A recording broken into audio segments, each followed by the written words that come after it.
and welcome to the Saving Stormwater podcast. I've got a very special podcast for you guys today, but before we get into it, this podcast is made possible from the folks at complianceGO. complianceGO is a stormwater inspection tool dedicated to making your life easier. Instead of constantly checking your weather app, complianceGO notifies you when you need to record a rain event inspection with accurate weather tracking down to 1 meter. The inspection dashboard shows all of your inspections due for the day and gives you a bird's eye view for all future inspections. On average, inspectors who switch to complianceGO cut down on unnecessary inspections and site travel by 50%. Check them out at the link in the podcast description to start managing stormwater compliance for free. All right, today I have a special treat. I am joined by some of my fellow team members with the Saving Stormwater crew. I'm joined by Hank Tolman, David Duvall, and Charlie Beasley. Hank, I want to start with you. Tell us a little bit about your story. Tell us a little bit about how you got into stormwater and what you do now. Okay, great. So I joined. I got into stormwater just a few years ago, back in 2016. So it hasn't been that long. But I actually got on doing some management and have moved into some marketing and things like that. But stormwater has been interesting for me because I never fully realized what the deal was with stormwater. I think that's like a lot of us who are in the stormwater industry. I didn't know really what happened to stormwater, what the big deal was about stormwater. I didn't even know that there were actually requirements for stormwater. So it's been exciting for the past several years getting up to speed. And now I work mainly on the complianceGO sales and marketing front, trying to get people the opportunity to have a method or a way to help manage their stormwater requirements. Awesome. And so that's kind of a common sentiment, is that people who end up in stormwater never really plan to. But David, I think you might be one of the exceptions to the rule. It seems like you've always been involved in stormwater. Yeah, I have for quite a while. I've been in stormwater since 2006. So I studied environmental studies in college, graduated in that, and then as I searched for jobs, there was stormwater was just starting in a lot of states, or just really getting going. Had been going for just a few years, and so there were some opportunities there for somebody with an environmental background. So I jumped in and started working for a large stormwater company, and just kind of moved on from there and gotten involved with complianceGO now, and I help with the programming team and helping to build complianceGO. So awesome. And then last but certainly not least, Charlie Beasley, tell us a little bit about your journey into the stormwater realm and how you got involved with the Saving Stormwater team. Yeah, so mine is very similar to Hank's and happened about the same time, just a few years ago, back in early 2017 was when I got into stormwater. I was hired by the complianceGO team because of my experience with software support. And so that's what I do now, is I mostly make people happy with the software. So if people have problems, they come to me and they talk to me, and that's what I've been doing for the last few years. So I've had the opportunity to get to know a lot of people in the industry and hear a lot of their problems and help them fix them, both from a compliance standpoint and then also from an optimization standpoint, to make sure that the money that they're putting into stormwater compliance, they get the most, return for that money that they're putting into it. So that's what I do. Sweet. Yeah, that's going to come in handy. So our topic for discussion today is, does it make sense to be recording your own inspections in the year 2021? 2020 was kind of interesting. We all know there have been some strange circumstances, and I think every state's handled it a little bit differently. But moving into 2021, we're really hoping to see a bit of a change and I think a lot of companies are taking a look at their stormwater inspections and going, all right, what do we do? 2021, is this when we finally start managing our own stuff? Is this when we, a lot of people are looking to make some 30, 60, and 90-day changes. So we wanted to discuss that a little bit today. So first I wanted to start on industrial. David, this is kind of your realm of expertise. Do you think it makes sense for industrial companies that know that they have some sort of stormwater requirement to start getting more involved in stormwater and getting more involved in their inspections? Yeah, I think it's good for industrial companies, facilities to set up a program to do their own inspections. It helps them to track and to recognize what's going on at their facility. And so as they start doing their inspections, they'll be able to recognize any problems that they have and be able to improve going forward as they put things in place, and as they review, they'll start recognizing more and more of what their issues are, how to control their pollutants, and be able to document that. So as they do their own inspections, documentation is huge, and that's where complianceGO comes in. Is it helps them to document, and so they can do it on their own. So what's the advantage of doing inspections on your own as opposed to hiring somebody who is already doing 50 inspections in a day and, oh yeah, I'll just go and make you inspection 51? So I think the advantage of doing it on their own is that they know their facility. They know where the pollutants are. They know where the water goes. So they know that really well. If they are struggling with the stormwater regulations, they may need a transition period of an expert coming in and helping them. But overall, they know their facilities better than somebody else that will come in and look at it. Yeah, that's true. So one thing I've noticed. Hank? I think, yeah, sorry. I think one of the biggest advantages, honestly, for industrial companies or any company really, is the cost savings. Stormwater requirements, they seem pretty tricky. They seem pretty like there's a lot going on with them. But once you get trained, so like David said, a little transition period, once you have somebody come in and show you the ropes and how to do it, and especially if you have the right software tools or the right tools to do it, just somebody who has another job can do that as well. So it's not like you have to have a specific person. You pay an entire full-time employee just to do that. So I think the cost savings can be pretty significant as well. Sure. My thought is that, industrial inspections, I can even see a lot more cost savings than, say, maybe construction or something like that, because from my understanding, most states only require something every quarter and then maybe a once a month inspection. Like it's super low commitment,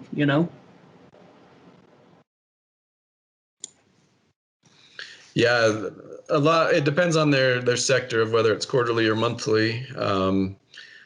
But yeah, it's not as often as construction for sure. But there still are specific requirements each quarter, and once they get those down, it can be like clockwork. So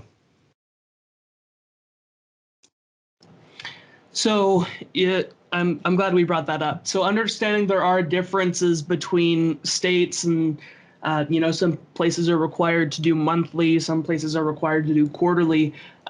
Is there any situation where you would go, yeah, for this type of industrial company or this type of facility, I might actually recommend that a third party comes in and does the inspections because it might get too overwhelming? Or would you say that for the most part, most industrial facilities can manage their own stormwater inspections and it doesn't end up becoming too much of a burden over time?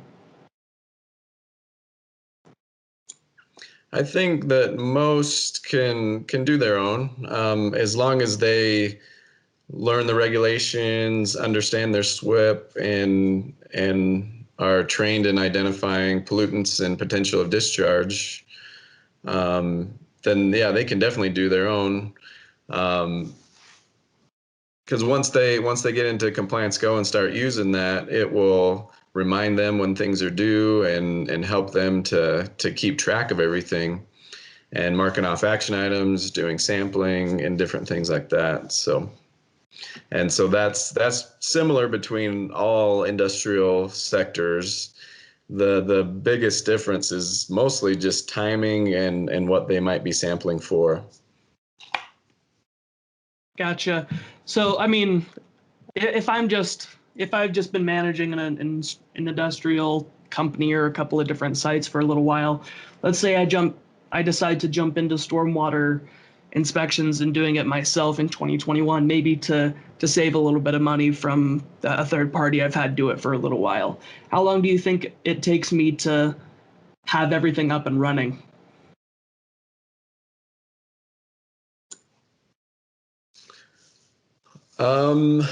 It wouldn't take long at all to have it all up and running. If you've had a third party doing it, it should be a pretty easy transition to jump over to doing your own, as long as you understand a few things about your facility, where things are at, and what you're looking for. So. Okay. So are we talking 30 days? Are we talking 5 days? Are we talking a couple hours? Like what kind of a commitment are we talking about to really start getting into stormwater for an industrial facility? For an individual facility, really, it would only take a couple hours of a little bit of training, and then they'd be ready to go. I think it really boils down to, do you have somebody on your team that would have, an extra hour or so a week, depending on the size of your facility, it could be longer, but an hour or so a week that can dedicate to stormwater. And if the answer is no, if all of your people are already overworked, then maybe you should look at hiring a consultant. But if you have somebody that hey, I think this person could take on that responsibility, then yeah, you could get up and running the first month, I would say.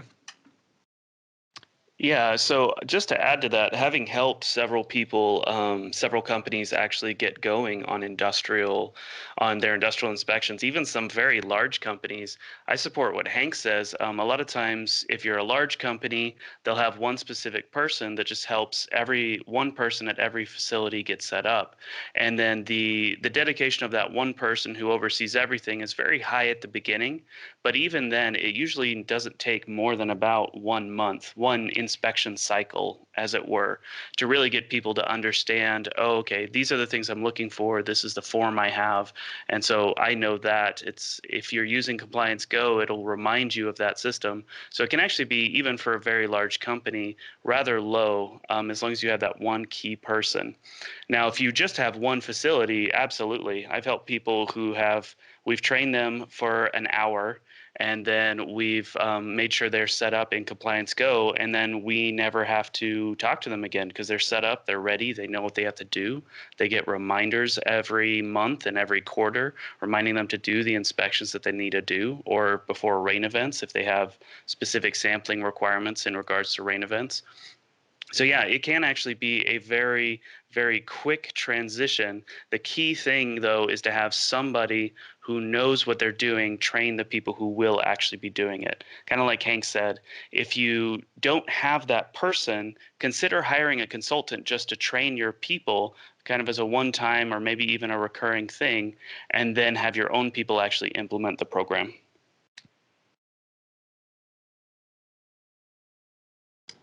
Yeah, that sounds awesome. So my thought is, I'm just kind of like listening to all this and going, okay, so if let's say I am paying a consultant to come in and do my inspections for me, or maybe I'm not even doing my inspections and I'm risking a fine, right?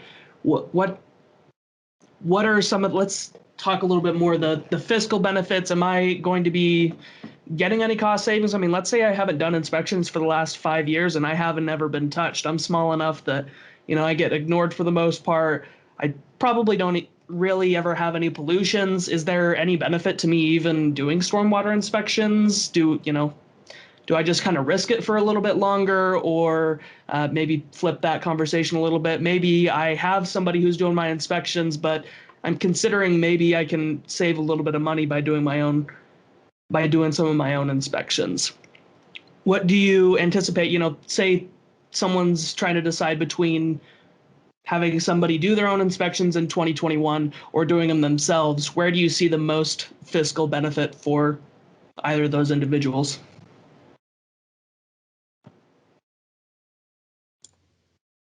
I think if they're not doing inspections at all, it doesn't take that much to get them up and running. Like Charlie was saying, if it's an individual facility, it would take maybe an hour to get a little bit of training and to get going. And it's better to be doing some inspections than nothing at all.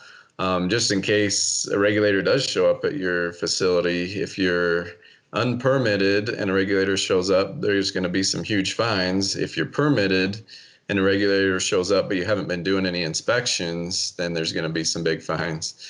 So you might as well just jump in and start doing something.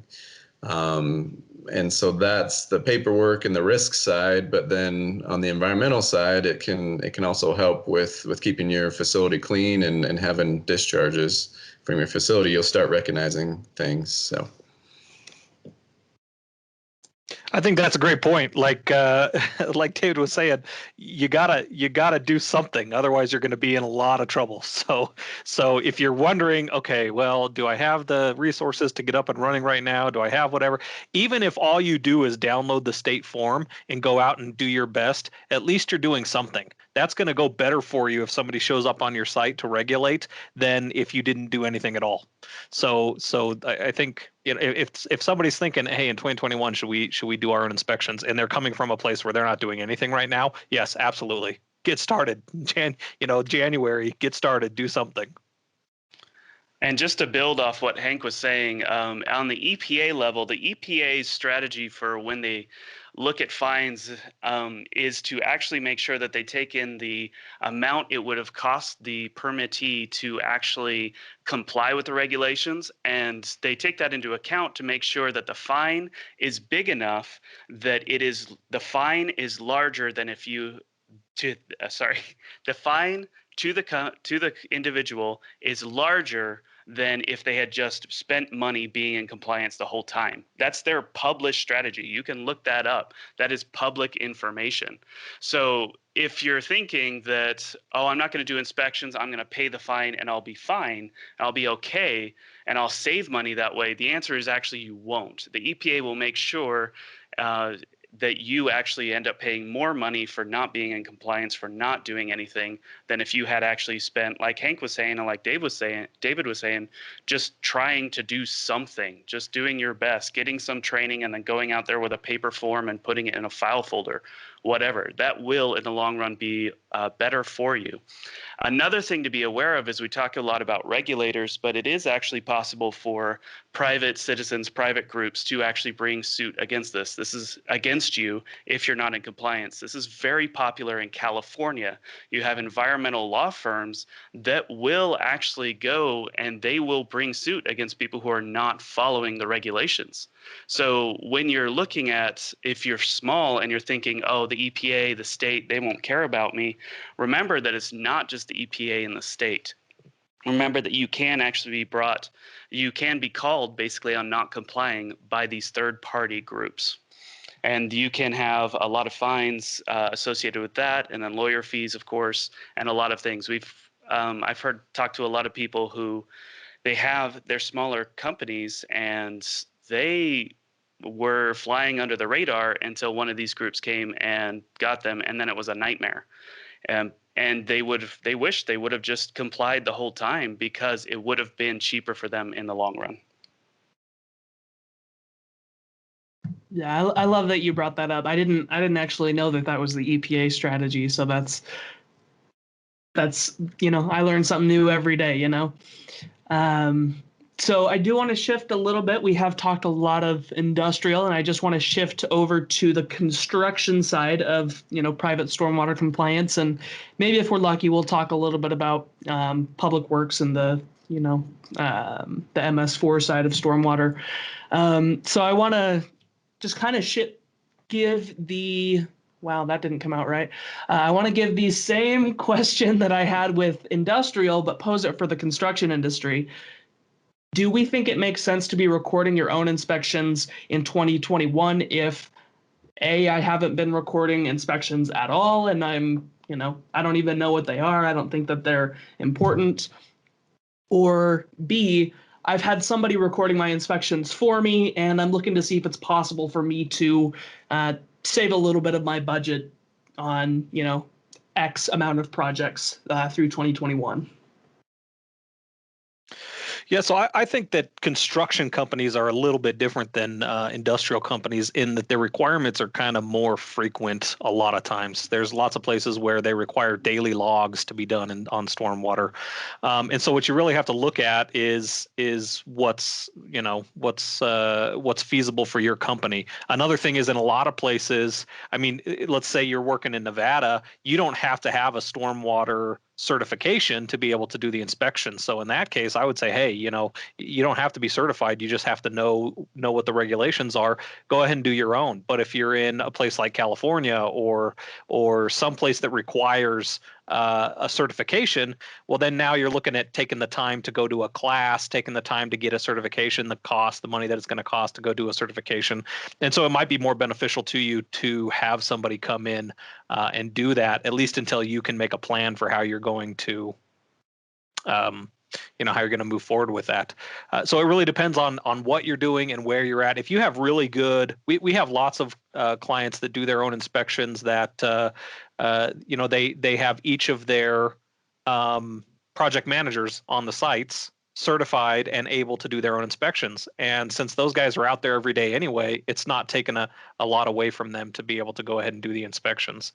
But on the other hand, we also have lots of clients who have, dozens of sites and they have one person going around to each of the different sites. And so they're paying, they basically have one person dedicated to that.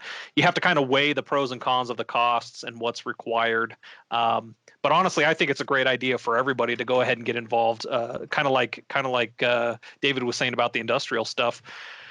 Your own sites, and ultimately you're responsible for everything that happens on those sites. So if you hire somebody out and they do their inspections, but you're not getting the appropriate feedback from them, and suddenly you get fined, that person that you hired out is not paying that fine for you. You're still ending up with that fine. So I think it's a good idea to get certified and do it on your own. Yeah, just to add to that, one of the big challenges, and Hank kind of touched on this, was making sure, like, if you are going to get your people certified, make sure they're taking it seriously.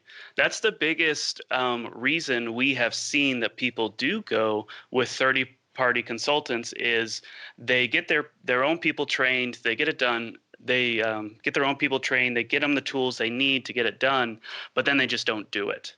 And so that's the biggest, I think, concern with your people if you are going to do your inspections is make sure the one person, the many people, whatever you do, understand how serious stormwater is, both from a financial perspective, from a legal perspective, and from an environmental perspective. And then if you can do that, then yeah, you're doing your own inspections can be very viable.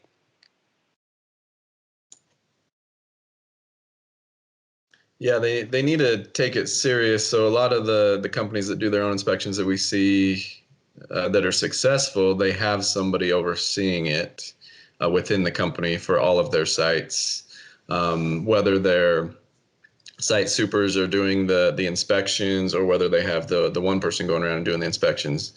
They have somebody overseeing the site supers to make sure they're getting them done, or they have somebody hired to make sure that everything gets done. So I think it's like Charlie was saying. I think it's really important to make sure that it's taken seriously.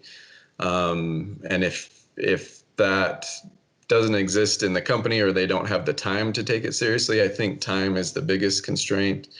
Then it would be better to hire somebody else to do it, to help them out with it. But if they do hire somebody, they should still be very involved because it still is their site, like Hank was saying, they're still responsible for it. So.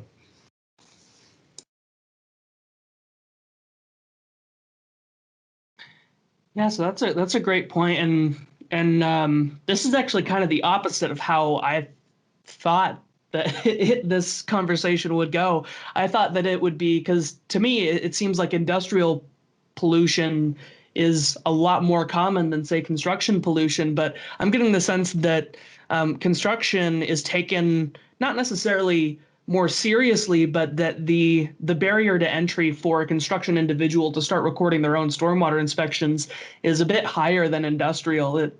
Would you guys say I'm on the right track there?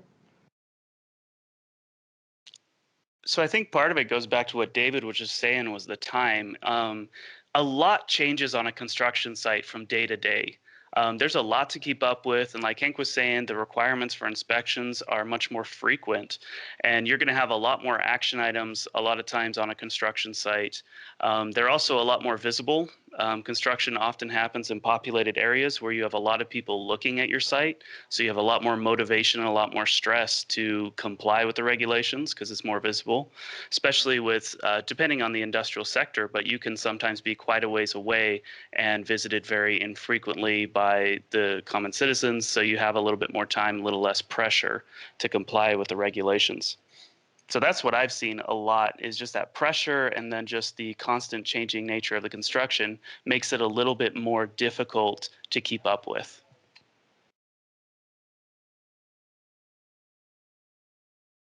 Yeah, so I'm trying to think here. There's I can't remember who said it, but it was a little bit ago that like if you hire a third party, then you're not necessarily guaranteed to never have a stormwater fine, right? Like if it comes down to it, they're doing your stormwater inspections, but you're not correcting the compliance measures, you're still going to be held responsible. And one thing I've noticed when we talk to people who do use third party inspectors is that a lot of times they just interpret it that way, that I'm not in charge of this anymore. I've got a stormwater guy, or I've got a stormwater company, and not all stormwater companies also are in charge of managing compliance. And even if they are in charge of managing compliance, sometimes it's hard to know for sure, do I actually need somebody to go out and manage this BMP? Like I've heard that that concern sometimes. So I guess my main question here is if you're doing your own, and if you have a third party that's conducting your inspections for you, how often do you think that disconnects for construction managers or project managers to think that stormwater is no longer a concern on their project? I think that's a big deal. I think that happens a lot, unfortunately. And when we've talked to cities about this, one of their biggest pet peeves, I would say, about construction companies, specifically construction companies that have a third party come in and do their stormwater inspections, is that the people on the site aren't prepared for when the city shows up. So when somebody shows up to take a look at the site, they don't know how to access the documents. They don't know how to access the inspections. They don't know what's been going on the site in terms of stormwater. And that's a real problem. It's not a problem that you have a third party person coming in and doing your inspections, but it's a problem if you think that that's it, that that's all you have to do. You have somebody else coming in to do inspections, so you have no responsibilities on the site in terms of stormwater. And so bringing it in house can actually make you more, I guess, conscientious about those issues. Yeah, and to add on to that and what Charlie was saying before, the difference between construction and industrial, construction changes all the time. They're moving their BMPs, their controls are changing, the site's changing. Whereas on industrial facilities, they're more permanent controls. And so once they're in place and you learn about them, it's just routine to go back through and look at them over time. And so, and then construction, they do have a lot more scrutiny in a lot of areas. There's a lot more, the cities are required to go and look at them, where not in all areas of the country, the cities go and look at industrial facilities. And it's a lot more frequent. But with industrial, if they have time constraints too, or they will have more chemicals and different things like that, then they may need consultants to help with those aspects, but not necessarily always with the inspection side of it. So.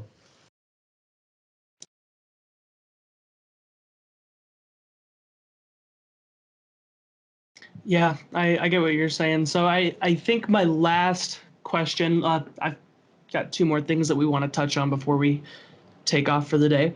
So the first thing I wanted to ask is there an easy or a recommended way that you would give for either industrial facilities or construction companies to start managing and maybe saving a little bit of money on compliance?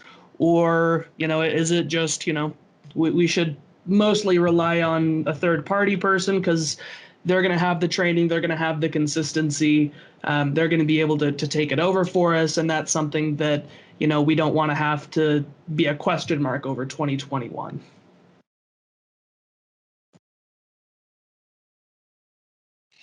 I think it boils down again to what are you doing currently, and is it enough? You got to get started doing something. And so if the easiest way for you to get started doing something is to hire, a consultant, then great. I mean, do that. Definitely do that. Ultimately, I was just looking up some information the other day for a client, and the average stormwater fine by the EPA given by the EPA in 2020, and this is in 2020, was $2 million. That was the average fine, and it only went up. There were some that were less, but there were a lot that were more. So, I mean, what you're looking at is it's definitely not going to cost you $2 million to either hire somebody to do your stormwater stuff, hire a consultant, or to hire a new person, or to train your operators, whatever it is. It's not going to cost you that, but it will cost you that if the EPA comes down and finds you out of compliance.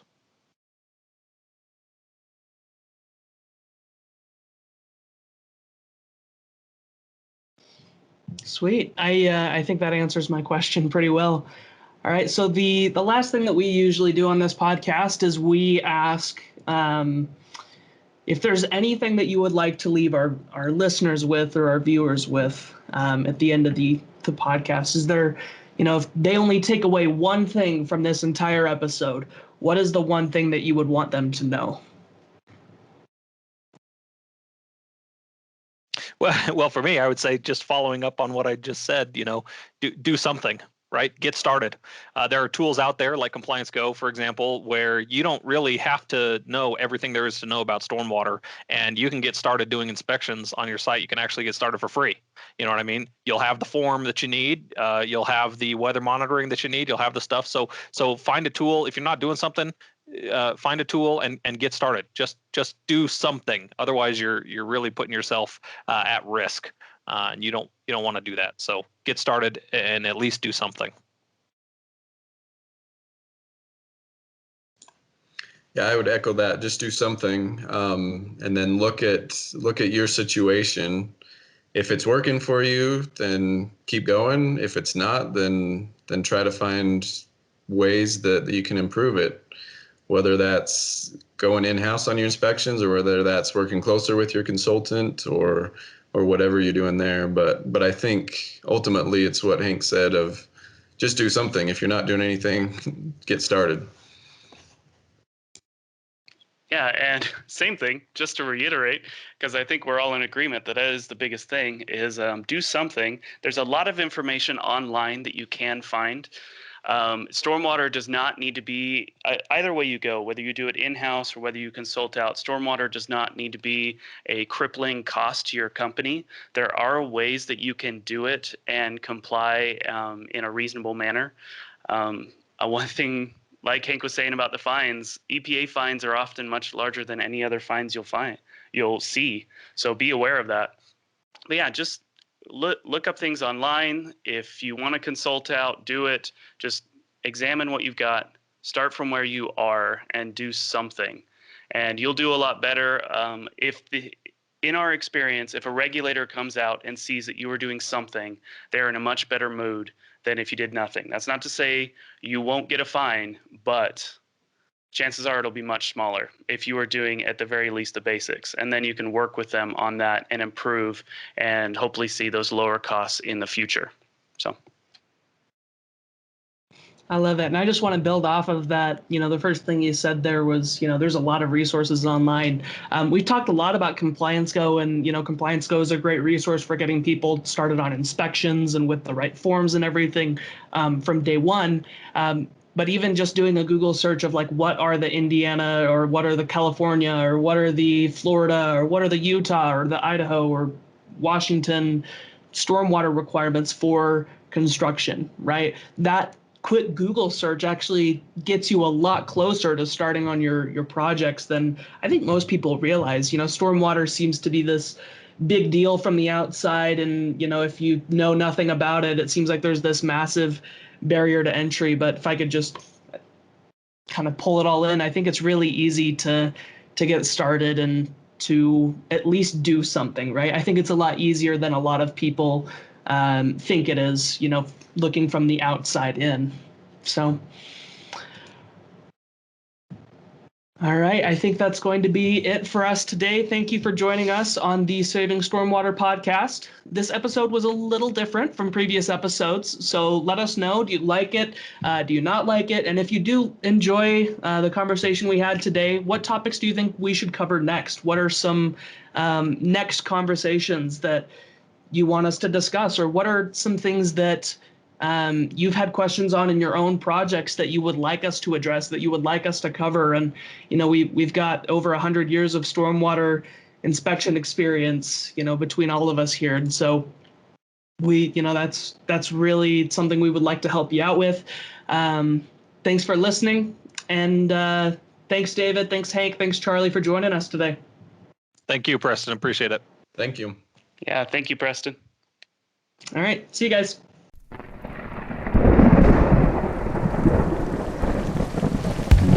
Thank you.